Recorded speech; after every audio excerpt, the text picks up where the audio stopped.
I'm Adam Sanders, and this is a 3-minute beer review. Today's beer is one that I'm really excited to share.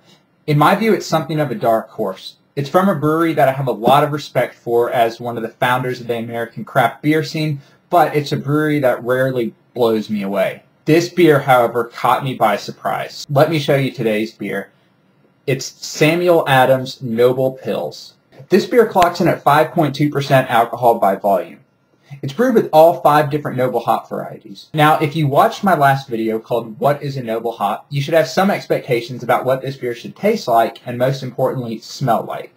Because noble hops are exclusively used in this beer, we expect that the aroma might be some combination of earthy, grassy, spicy, peppery, and fruity. Well, let's find out. Look at that. I gotta give Sam Adams props. This smells great. The hop aroma is earthy, it's fresh, and it's subtle. It reminds me of cut grass with a stab of tartness going through it, kind of like apple skin. Let's give it a taste.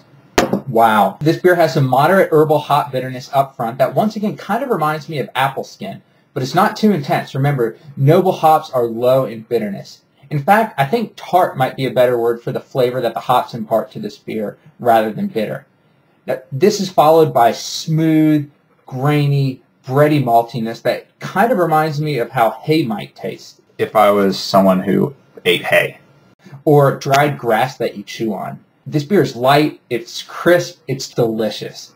This beer finishes dry. It kind of sucks the moisture from your tongue and makes you want to reach for another bottle. I think I'm going to reach for another bottle right now. In closing, I want to say a few words about why I'm such a fan of this beer. It's not a crazy beer. It doesn't push the envelope.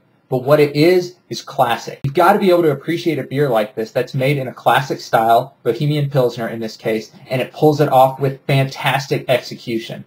You know, the thing about a Pilsner like this, as opposed to the big, flavorful ales that we so often drink, is that there's really nowhere to hide a mistake in this beer. In a crazy hop monster, you may be able to mask one off flavor with another more intense flavor. But a beer like this leaves the brewer nowhere to hide his dirty laundry. And in this beer, there's no dirty laundry to be found. I think this is a great beer to recommend to someone who's used to drinking American macro lager and has maybe wanted to try craft beer, but is kind of intimidated by it because he associates craft beer with big, bitter ales. I give Samuel Adams Noble Pils a 7.9 out of 10. The only reason I don't rate it higher is that Pilsner is not my favorite style of beer. I hope this review makes you want to try this beer, but if so, you'd better act fast. It's a seasonal brew, and Sam Adams has just stopped production for 2010. I was fortunate to get the last 12-pack off the shelves of my local store just 2 days ago. It cost me $14, so check your store soon because it may soon be gone. Well, that's all for this episode. Check back soon for my review of a fruit beer.